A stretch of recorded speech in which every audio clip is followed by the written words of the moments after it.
Take a girl and a guy, and they fall madly in love and form a family. Sprinkle in some counseling degrees and a doctorate, a dream of transforming relationships as we know it. And 20 years later, we give you power couple Dr. Ray and Jean Ketkodian. And this is their podcast, Couples Synergy.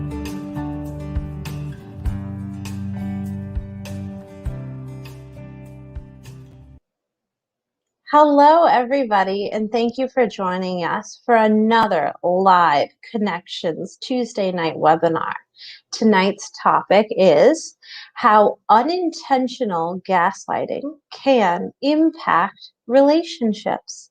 So here to talk more about it and also answer any and all of the questions you have concerning this topic are Dr. Ray and Jean. Hi. Hello. Hello, Angie, and hello, everyone out there in Couples Synergy Land. It's a very exciting week for us. We venture out tomorrow to lead our Couples Synergy Weekend Intensive. So we're really excited about that.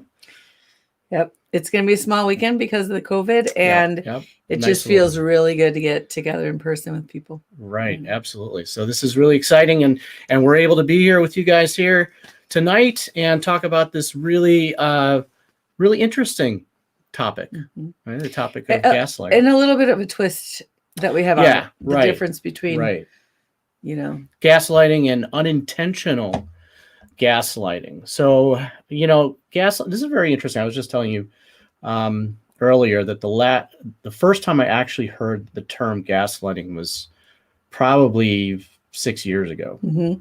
And before that, I was not really familiar with that term at all because it is not a psychological term. Right. It's actually a layman's term. And we were looking it up as far as the origin of the word gaslight and where that comes from. It actually comes from a play, a British play that was done in 1938, I believe. It was called Gaslight. And in the play, a husband, he makes his wife believe that she is going crazy. And so he, part of this. That happens all the time. Well, part of, and there's a scene in there where he's using the gas lights to kind of dim and stuff like that. And it's making her think that she's going crazy. So that's where the term gaslighting comes from. It has grown over the years in an association with people who are antisocial or sociopathic or even narcissistic. And so that's where this combination has kind of been married. So the evolution of the term is like when you show a narrative or a story that isn't true, and in order to get the other person to buy into that. So if we say, for example, like if you lived in a home where everyone told you the sky was green, you would have no reason to not believe otherwise. Yeah, that's all you would know.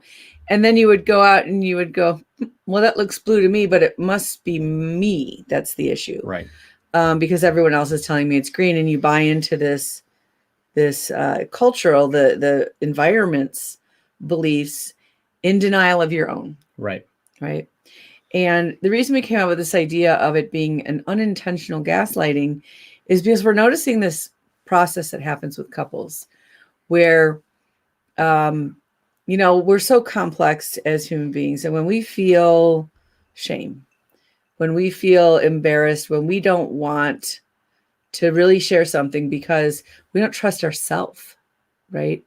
And so if someone's upset about something and they feel like, oh, that's a terrible reason to be upset, I think in my own head, I'm making this up in my own head, I should not feel that way.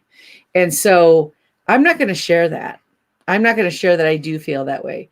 So this is maybe a silly example, but let's say that Ray's parents are coming over and Ray schedules it with his parents. And I have feelings about that. And he says, hey, my parents are coming over for dinner Friday night. Are you okay with that? How do you feel? And I say, oh, that's fine. No problem. But really inside, Maybe I'm feeling like, oh, they're judgmental, or I'm uncomfortable, or I feel left out, some other thing that I don't know why I'm feeling, but I feel it. But I say, no, I'm fine. Everything's good. Right. And we've watched couples do this where they don't say what their feelings are, and not because they're withholding, because they don't really know their feelings, or they don't feel that they're valid within themselves. They don't even give their partner an opportunity. Right. Or they don't want to start a fight. You know, Right. they don't want to have a conflict with their spouse. Mhm. They're afraid that if they say what they think and feel, that their spouse is going to judge them. Right. Right. And it's just going to turn back on them. Right. And so in that case, in that scenario there, they keep it to themselves to kind of protect their own feelings. And over time, that turns into really big problems. So there's a cute little story about, there's this boy, and he asks this girl out, and she says yes, and he's very excited, and he goes and he gets his haircut, and he really doesn't like his haircut. But, you know, this girl said yes, he's going on this date, he's going with this terrible haircut. And he goes to pick her up, and she opens the door, and she says, oh, you got your haircut, looks really nice. I really like your haircut. And he's like, oh, okay. And the couple goes on a date. It goes very well. They fall in love. They get married. And they've been married for 35 years. And after 35 years, he continues to get his haircut that way because he thinks she really likes it. And she finally is having a really bad moment, and she's headed up to here, and she says, and I hate your hair like that. You're not talking about my haircut, are you? No, and you just got your haircut today. But he was getting his haircut that way because he thought she liked it. She was saying she liked it so that she was being nice and not hurting his feelings.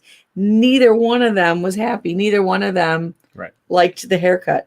And, you know, we do this with socially, right? We can't go around socially and be so opinionated and whatever. So we have what I would call social grease, right? When you say things are lovely, whether they are or not, just because. Little white lies. Yeah. Yeah. And Just someone made an effort, and why Sure. would you, cut that down? But in your primary relationship. Yeah. So, gaslighting, that is where you're telling someone, something that is not true. And it is used in a manipulative way to control that person. Okay. But when we're talking about unintentional gaslighting in a relationship, we are talking about, a person that has good intentions, right? They don't want to hurt their partner, or they want to save their own feelings. And because of that, what are you doing? Well, that's gaslighting. Right. So you're saying one thing, but you really believe something else, and you're holding that or withholding that, from your partner. And so they are not getting the whole truth or the whole story, and inside they feel that something is off. It's like, are you okay? Yeah, I'm fine. No, really, are you okay? I'm fine. And that something is off, but they're telling you it's not. Okay. And so you could see in a relationship how that would really create more distance between the couple. It would create this gap where you start to assume what your partner thinks and what they feel. And you start having really the majority of the relationship up in your head. Okay. So as human beings, we see like this. We don't see like this. We have no way of knowing our own face, right? And maybe this is where narcissists come from, right? Narcissists. Because he would look in the water and see his reflection and Right. think, look how beautiful I am. I'm fabulous, right? But if someone doesn't reflect anything back to us, like imagine being in a room with 10 other people, and every time you asked a question, nobody acknowledged you. Nobody even looked at you. It's like they didn't hear you at all. You would literally wonder if you existed. You would start to be like, am I invisible? Did something happen and I don't know, I've died or something? You literally would start to question your own existence. And that's how much we need reflection. And your primary person in your life is going to be the closest mirror that you'll ever have. And if they send you back a distorted message, then it's really damaging. It's really confusing, and you can't heal anything. I mean, the scale of it too, and you think about it over a course of time, when, this is happening on a daily basis, little by little, over time, it starts to build and build and build. And how damaging that will be in a relationship when your closest mirror is your primary partner. Yeah. Right. And so now you start really questioning yourself, right? Because if your partner is giving you a different message than you're feeling, then over time, the only alternative then is to question yourself. Maybe I'm wrong. Maybe I'm not picking up on the right signals, and there's something wrong with me. And so that internal now betrayal that occurs, now, the relationship already is being, separated, and there's distance being created, but now you're disconnecting within from your own gut and your own internal compass, and telling you what is right and what is wrong in this world. Now, when you separate from that, you don't really know up from down. No, you can't tell what's real or not real. Right. And there's a concept in a book called Emerging Light by Barbara Brennan, and she coins this concept as the rigid character defense. And what she would say is that no one's directly doing anything to anyone, but the whole environment's being controlled. And so imagine that you're like 5 years old, and this unintentional gaslighting concept is really important if you are thinking about your childhood and thinking about the things that you thought were true in your childhood, that when you grow up, you realize that was not true. You were taught a lie.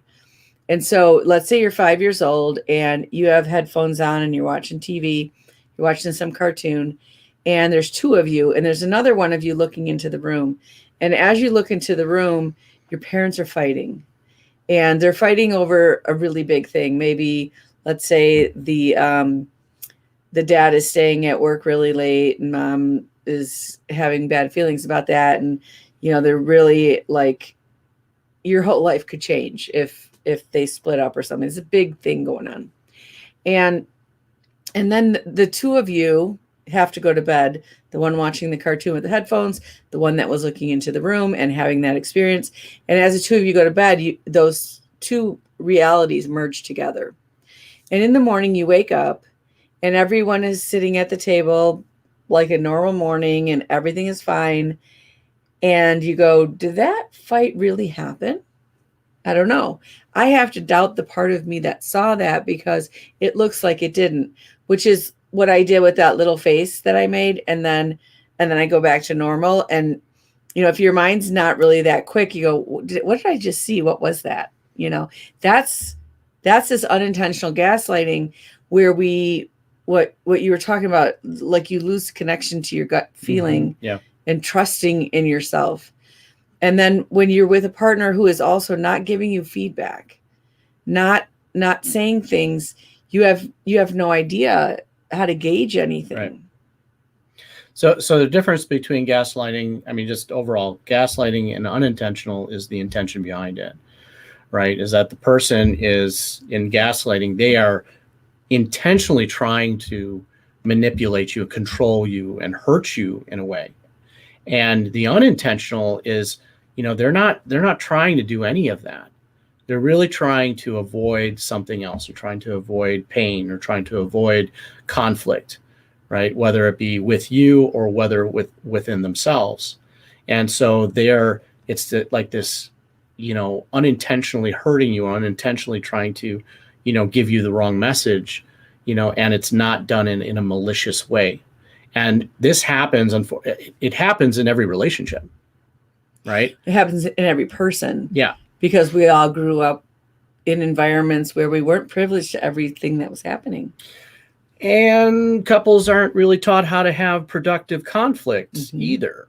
Right. So a lot of times what happens is, in the beginning of a relationship, you could say whatever you think and feel, and your partner is going to accept you, but as time goes on, as you start to become more invested in the relationship, now you're censoring your words, you're censoring what you're saying, because maybe it caused a hurt in your partner, or maybe it caused a conflict or an argument, and now you don't want to cause more pain, so you start censoring yourself. You start keeping that information or those topics to yourself, and that in a way is indirectly manipulative in the relationship, because you're not showing up wholly as yourself. You're actually starting to change who you are to your partner.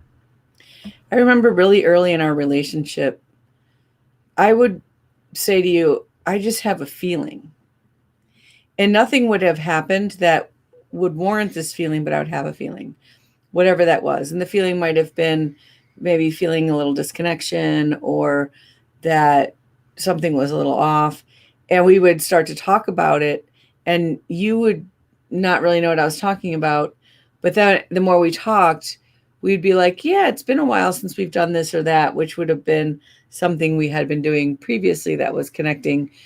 And this happens in a really big way when children are born. Because when children are born, there's a whole grief process going on that we don't like to talk about.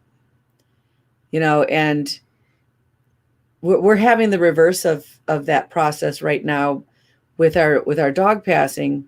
So what happens when a child is born, you have to grieve that your childhood ended.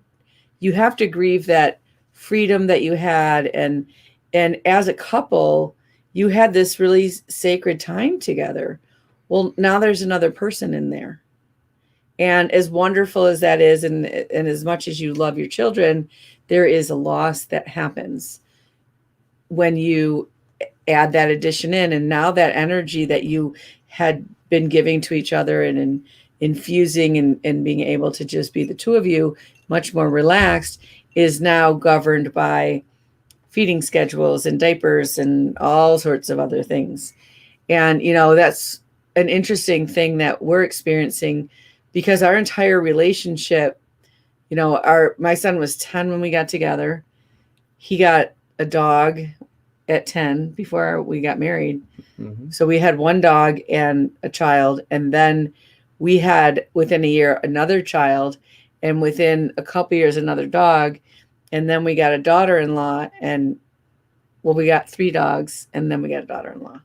And at one point in our home were 5 of us people and 3 animals.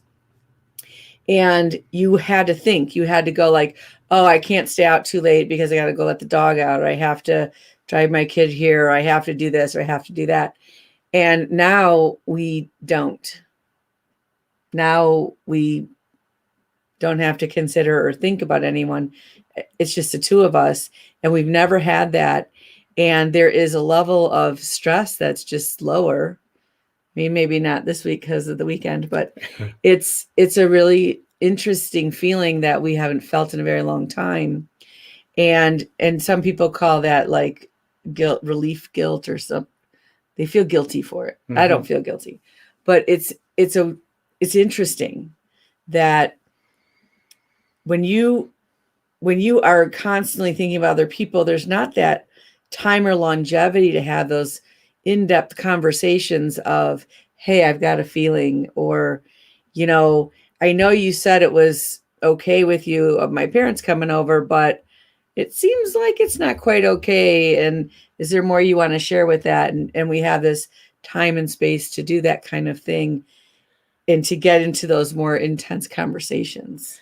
I would have to add that there's also a difference between men and women in relationships when it comes to this topic. We've talked about in the past of how, the way that women's brains work is very different than men. Women can use both hemispheres of the brain simultaneously, where men, we have to switch from one hemisphere to the other. So we are able to compartmentalize a lot easier. And so women are typically in a relationship going to be the one that notices there is something off before men do, right? Men, we typically are looking for status quo. If there's a problem, let's target it, let's fix it, and then let's get back to status quo, homeostasis, right?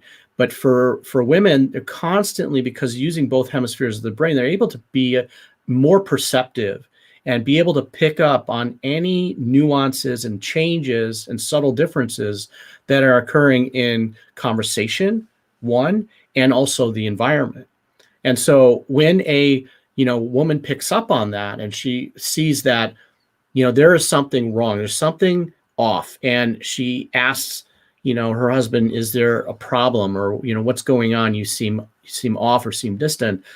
He's not really going to be able to pick up on that right away. For him, there might not be any differences that he notices. And so initially he might say, oh, there's nothing wrong. I don't know. I'm a little tired, or, I'm a little stressed out from work, and that's really the extent of what he's going to be able to perceive initially. Okay. But if the couple is able to continue with the conversation, if they're able to, deepen that and really connect more and understand each other, and they have a safe enough environment in the relationship to be able to explore these things, then he's going to be able to connect with what he's truly feeling, right? That maybe it's beyond just physical. I'm not just tired, but I'm tired because, I was triggered the other day, and I was really upset about something, and it brought up this feeling and this memory that I had, as a kid, and I felt powerless, or I felt embarrassed, or whatever that is. And at that point, that's when the connection is made, with each other. And now they're talking about reality. They're talking about in real time what is occurring in the relationship, and not glossing it over. Right. And then that's where that distance is created more and more, right? That unintended gaslighting that occurs. So we've noticed this in working with couples in a couple session. We meet with them for an hour and we dive into a real issue, which is not always comfortable and sometimes a little upsetting. And if someone's really sensitive, they'll say, it took me a couple days to kind of get back to, feeling better and getting back in the rhythm of my life or our relationship. And, the goal is actually not to get back into the rhythm. And so the goal is to keep driving that until it comes up and out for healing. And it's one of the reasons we created the weekend, because now you can't just go home and go back to the dishes and the kids and the dog and life. You can stay with it, and you can allow your mind to settle down and your emotions and heart to open up and really feel those kind of things in there that maybe you've never connected, that, you're doing this thing and this happened to me a long time ago. This is what we call iceberg moments. And those two things come together, and the emotion you feel 100%. So if you ever notice that your partner's having a really big emotional reaction to something that seems really small to you, that's what we're talking about. And in your logical brain, you're going like, I shouldn't feel this big emotion. This should feel smaller. So my emotion must be wrong. So I don't want to share that with you because I feel unsettled or maybe off or maybe crazy. And the truth is, it's something coming up for healing that you were too young to really have a lot of conscious words around. That's why it comes up as an emotion. And we don't want to touch those. We want to avoid that stuff. Oh yeah, that's yucky. Why would you want to talk about that stuff? Mm-hmm. Yeah. And what ends up happening when we avoid that is that energy has to go somewhere, and where it's going to go is into our bodies, and we get sick. And it might take 20 or 30 years, but it does physiologically suppress our immune system, and it makes things stop working so well. And so you'll initially experience it maybe as some type of digestive issue or a headache or panic attack. Those are like the initial ones. But over time, those are ulcers and heart problems and cancers and stuff like that develop when we lock that stuff up Mhm. inside of ourselves. Yeah. Hi, Ange. Hi. So, one thing that I just want to mention is if anyone goes on Google and looks up gaslighting, one of the common terms that comes up with it is emotional abuse. Yeah. Could you explain a little bit about how unintentional gaslighting might be different or might sometimes get close to this idea of actually being emotional abuse within a relationship? I think that's a really great question, Mhm. right? And I think we're trying to differentiate between the term gaslighting, right, and unintentional gaslighting. And the main difference is the intention behind it, right? Gaslighting, the intention is malicious. You are trying to hurt the other person. You are trying to control the other person. And in that way, you are being emotionally abusive, right? And these are not the kinds of relationships that we typically work with and coach people through. These are people that have some really severe red flags that are going on, and they really need to talk to a professional to help them get out of that relationship, because it's so toxic, right, and so hurtful.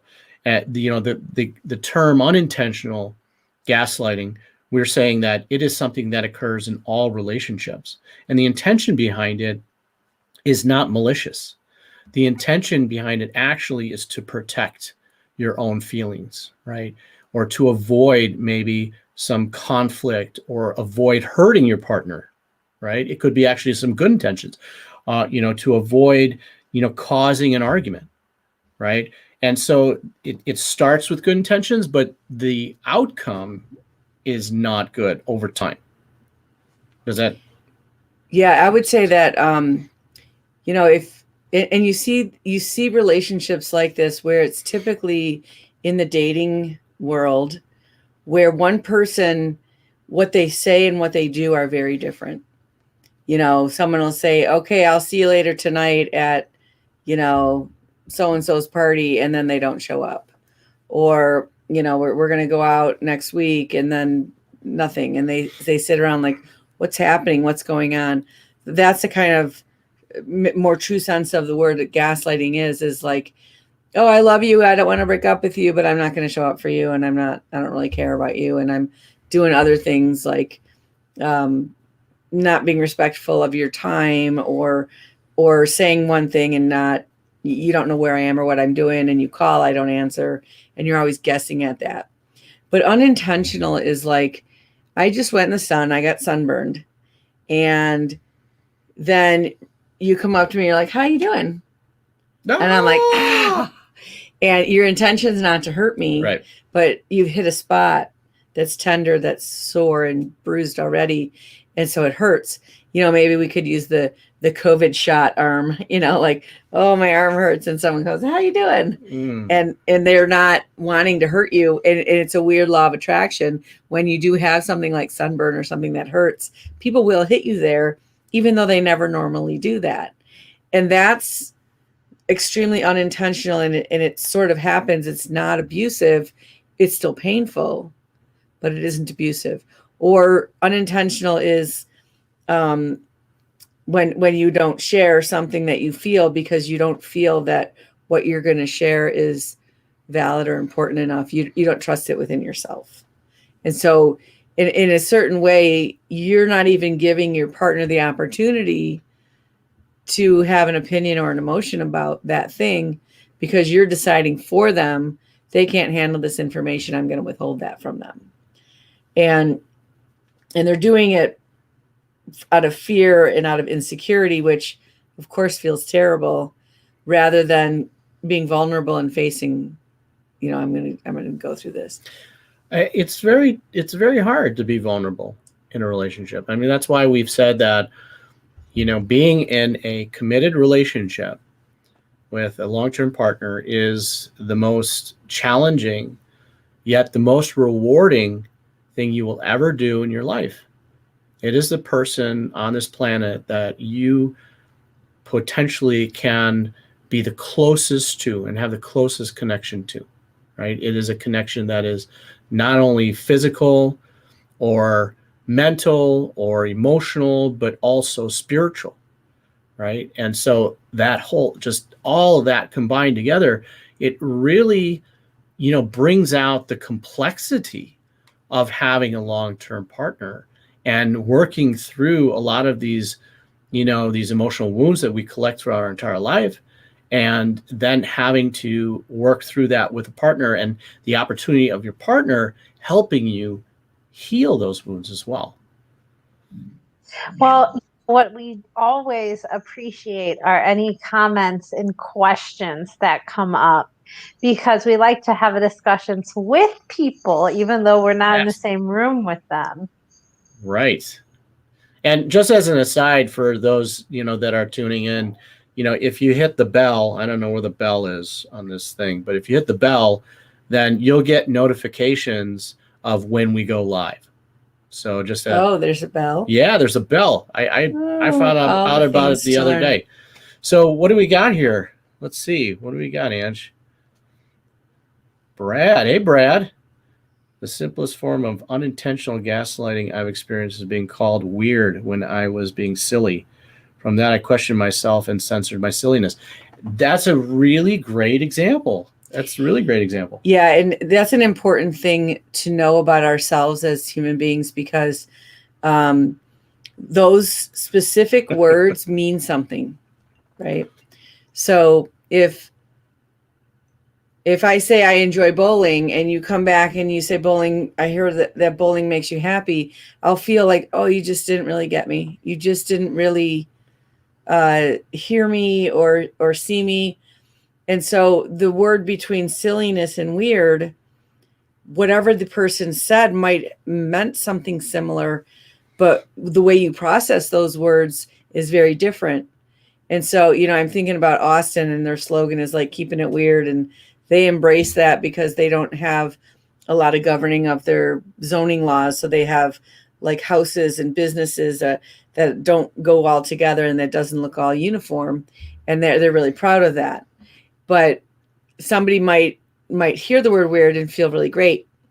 And someone else might feel really, really bad about themselves, especially based on how things felt. And it's so amazing how difficult it is to be careful with another human being and how easy it is to step on those buttons. And in fact, I swear to God, it's a law of attraction.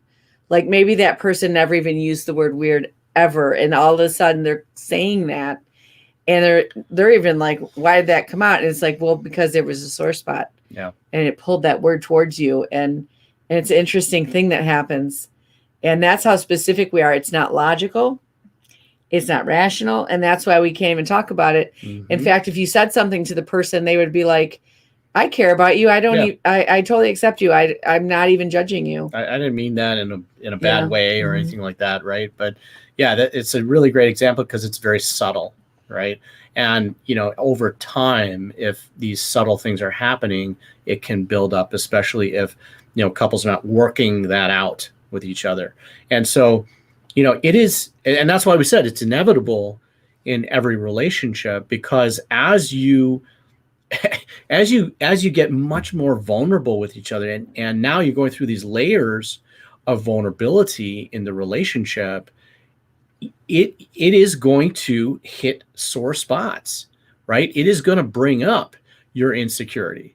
It is going to touch on it. You can't not be in a long-term relationship and it not hit some old wounds and it comes up. And so even a word like weird, even if the person wasn't intending anything malicious, it might be a sore spot for you because maybe you grew up and people taunted you and called you weird. And because of that reason, that word specifically is going to bring up a whole ton of feelings, right?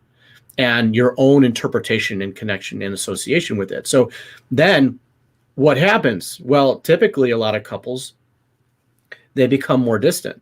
It's like, I'm going to go back. I'm going to protect myself, right? I'm going to lick my own wounds. And, I didn't like that. That hurt. And I'm not going to say anything because I don't want to make it a thing, but it's already a thing. So I keep it to myself. And now I'm just going to avoid it. I'll put a little fence around that, and I'm never going to be silly again, or I'm never going to be weird, because now that's a thing, right? Yep. So we start censoring ourselves, and that censoring creates a distance. And that means that whatever came to the surface that was coming up for healing, there wasn't a safe enough environment to really fully heal it. And so it's just painful. And when we have that experience where something comes up, I feel the pain of it, I shove it back down.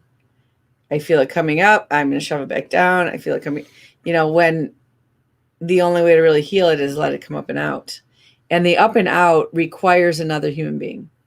It is not something we can do all by ourselves, because we need that reflection.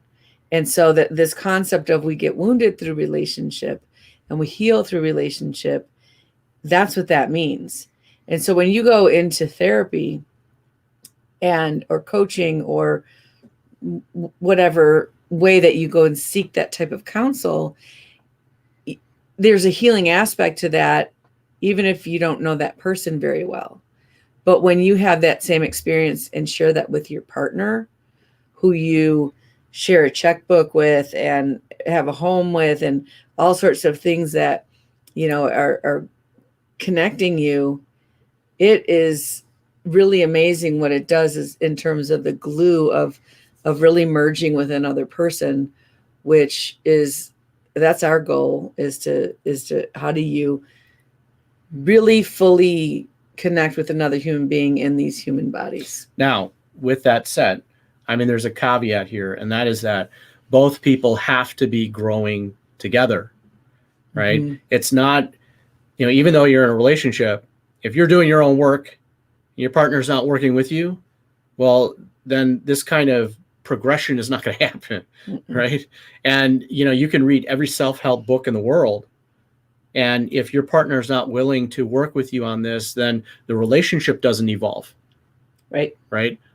And, we've used the analogy that reading self-help books is like, watching a soccer game versus actually being in it. Right. And being in it is being in the relationship and really working it out and understanding what it feels like, to do it as a team and to grow as a team, and and individually too. You grow individually, your partner grows individually, and then you guys grow together. But it only works if the two of you are working together. You can't run a 3-legged race by yourself. Yeah, you can't pick up the other person, drag them along. Does everybody remember 3-legged races? Has anyone actually done a 3-legged race? Because I don't think I've ever done. You've done, right? Yeah. I've never done a 3-legged race, but it's a great, analogy, is that your legs. If no one knows what a 3-legged race is, I'm going to describe it. You tie your legs together, right?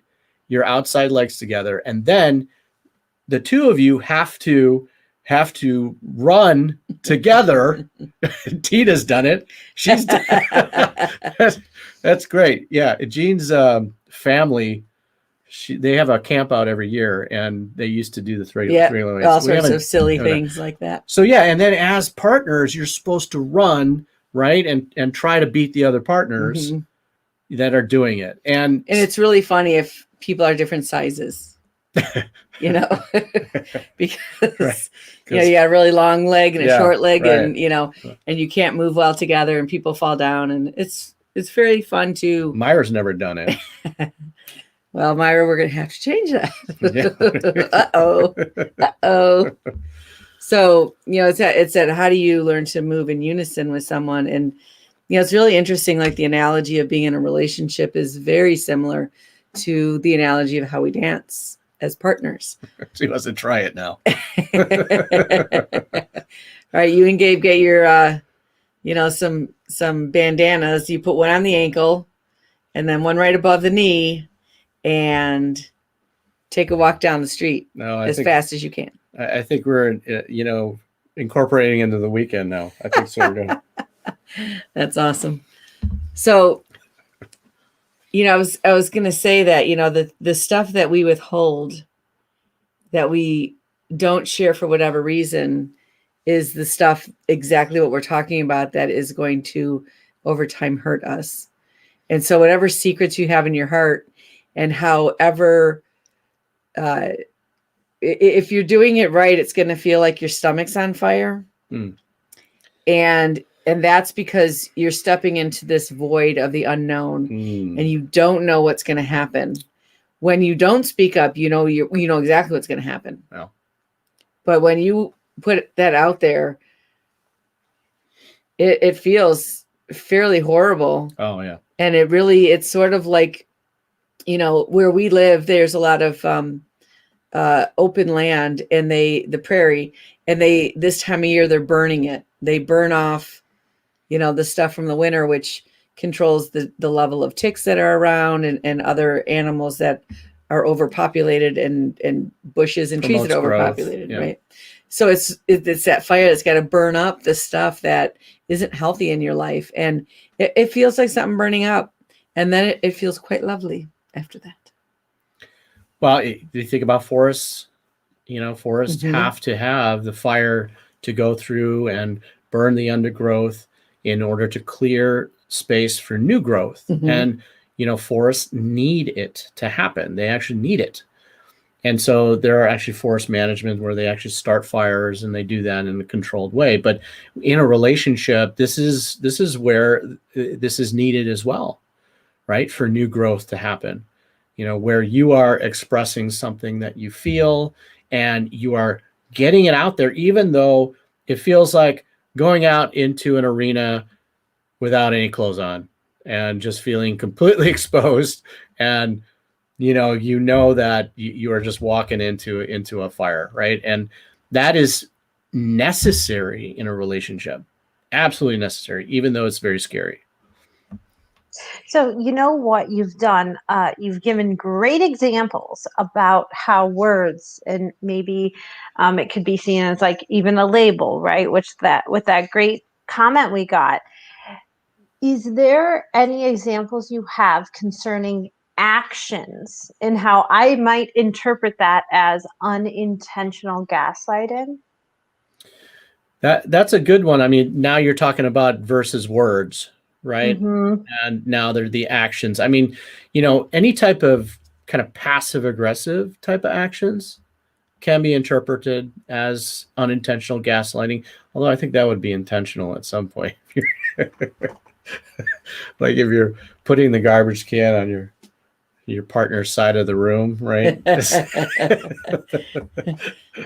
I'm trying to think of firefighting, of things that, because I think I really notice. I was having this thought about when we were talking about burning stuff, like a person standing there and the other person's like, is that a weed growing in your yard? And they're like, no, there's nothing there. And behind him is like, burp, burp, burp. All the stuff is kind of popping up. They're like, nothing's there. Don't look there. Don't look there. Nothing's there. And I would say that when a person starts saying nothing's there, but doing behaviors as though something's there, that's the behavior stuff.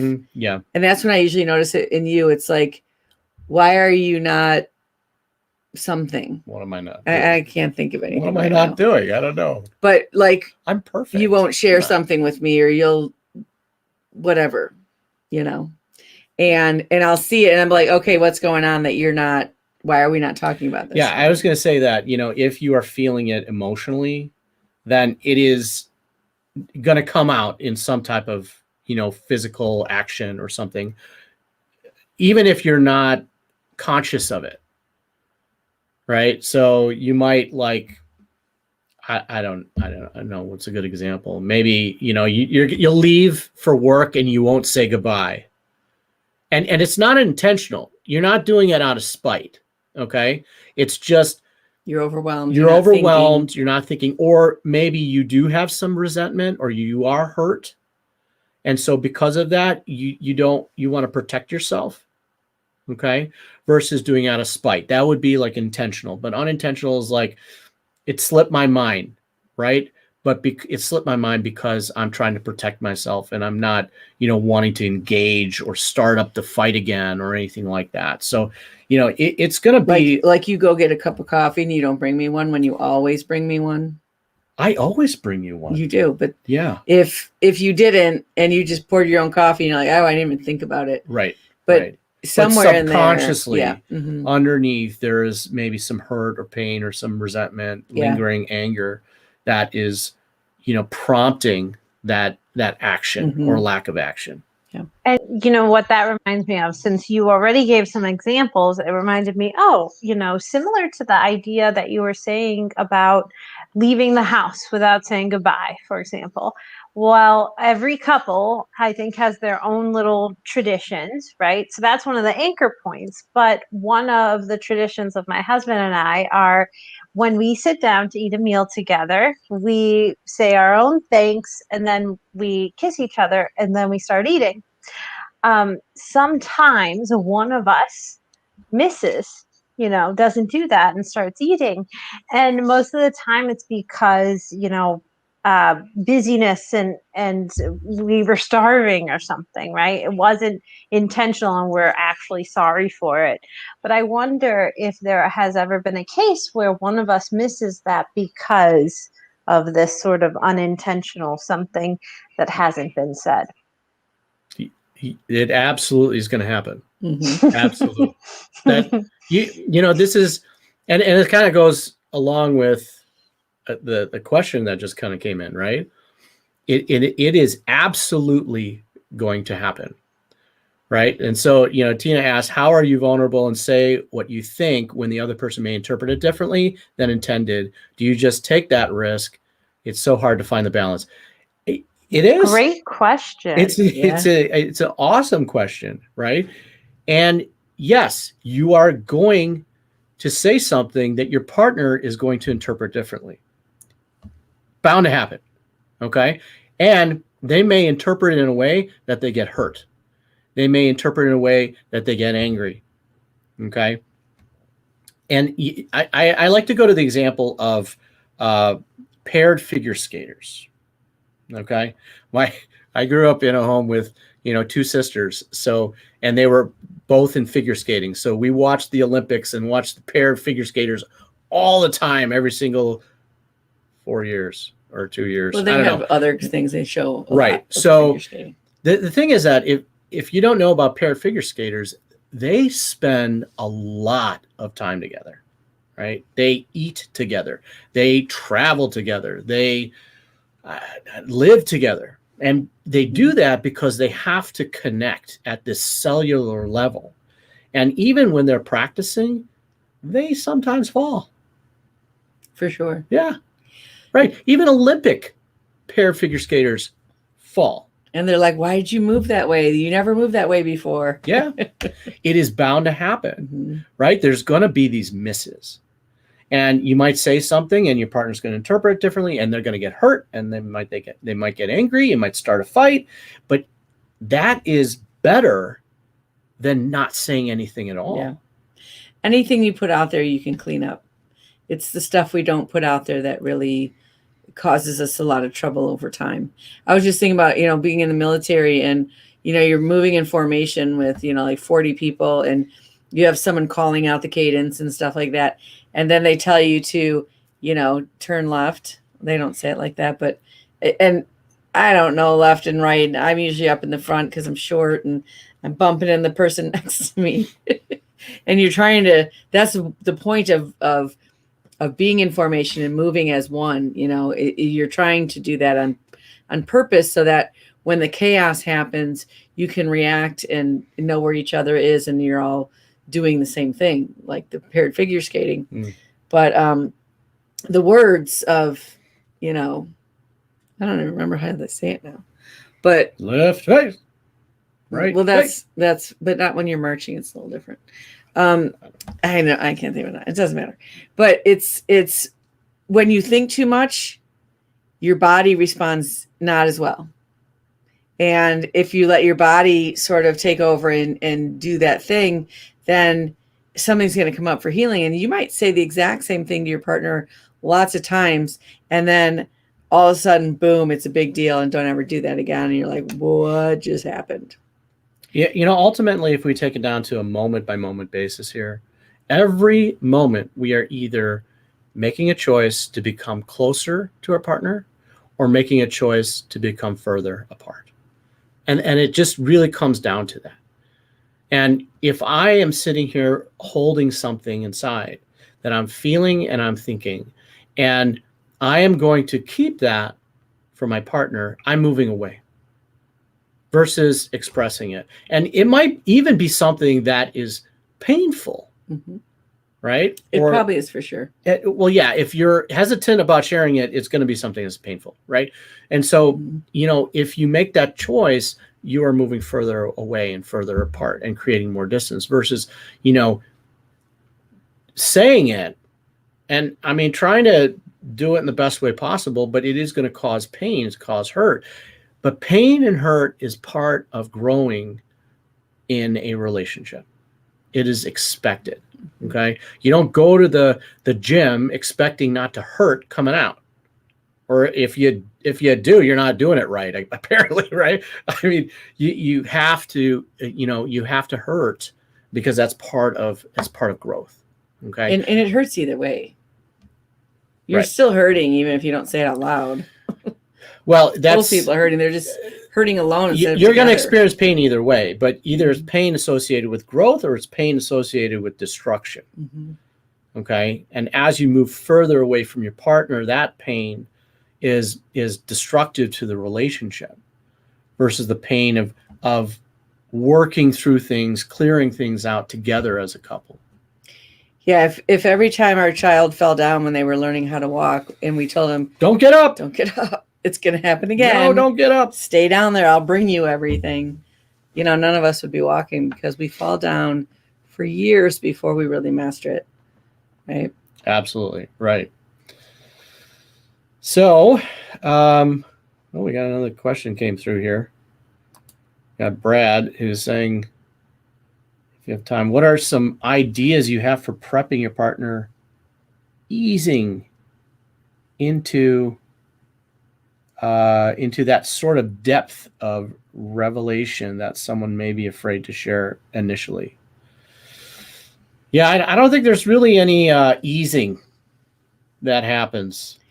No, I think the best you can do is ask them to stay with you, to stay present, hear all that you have to say before they get reactive, and try to slow that conversation down as much as possible.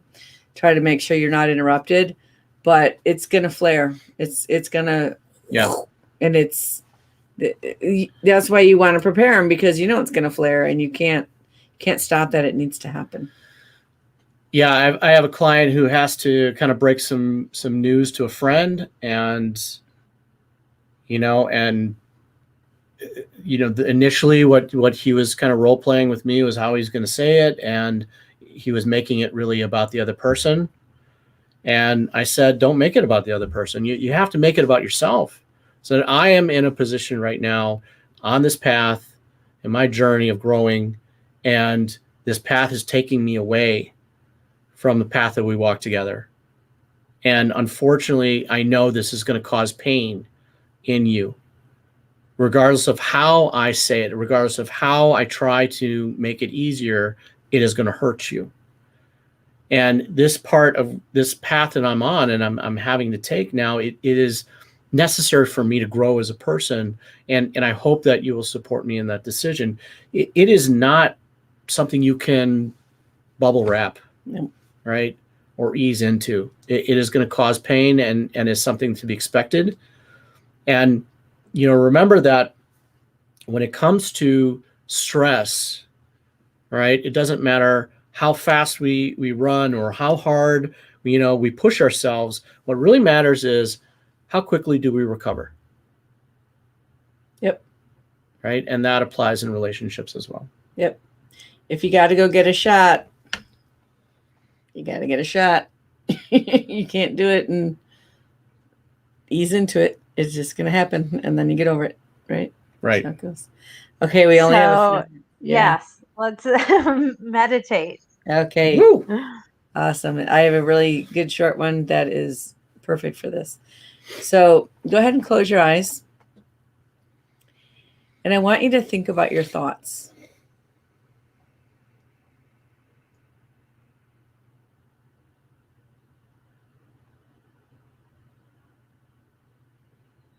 And is your brain moving quickly?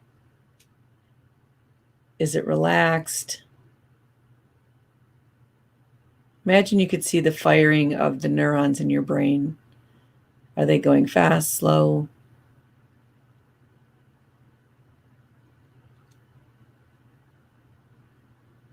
And now bring your awareness into your heart. You know that we also have a neural network in our heart of brain cells.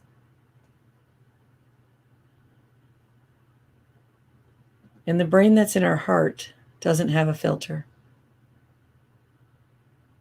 It doesn't have domestication. It doesn't have a self-esteem issue. It just knows the truth.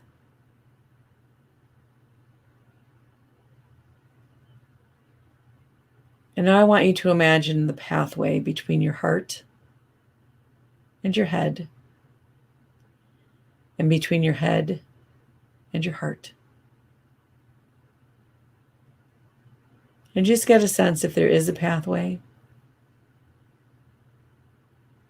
if it's broken or tangled, if it's strong and vibrant. Whatever it is, what is the sense that you have between your head and your heart working in unison?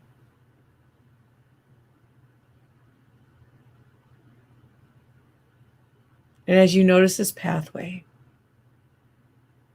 right in the middle of it are where your words come from.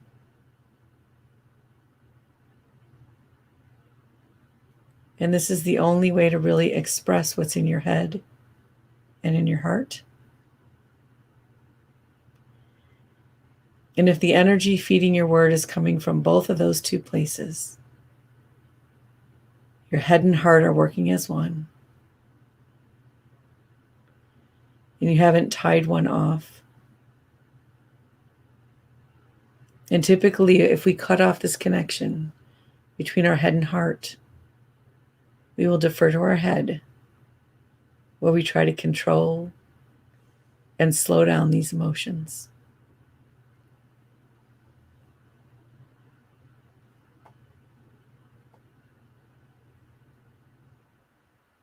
And as you search your heart,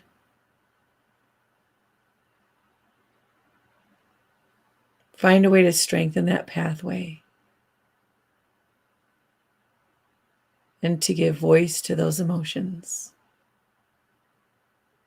especially the ones you might have been told were wrong or that are painful.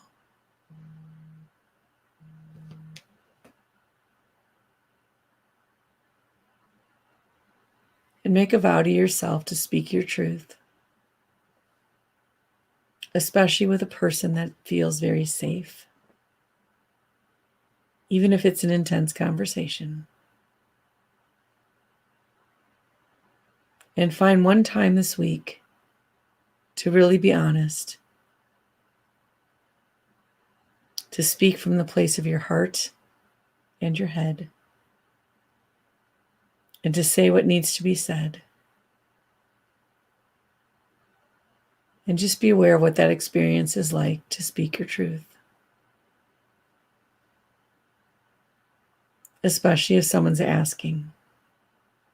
Find a way to be as honest as you can within yourself and with another person.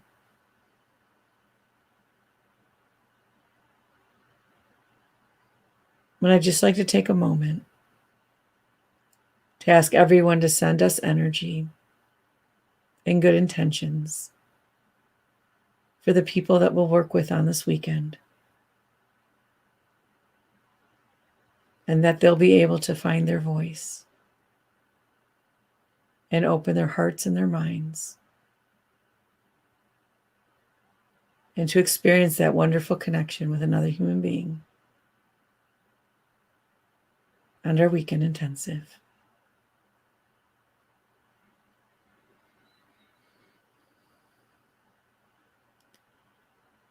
And focus on your breath. And when you feel centered and present, gently open your eyes.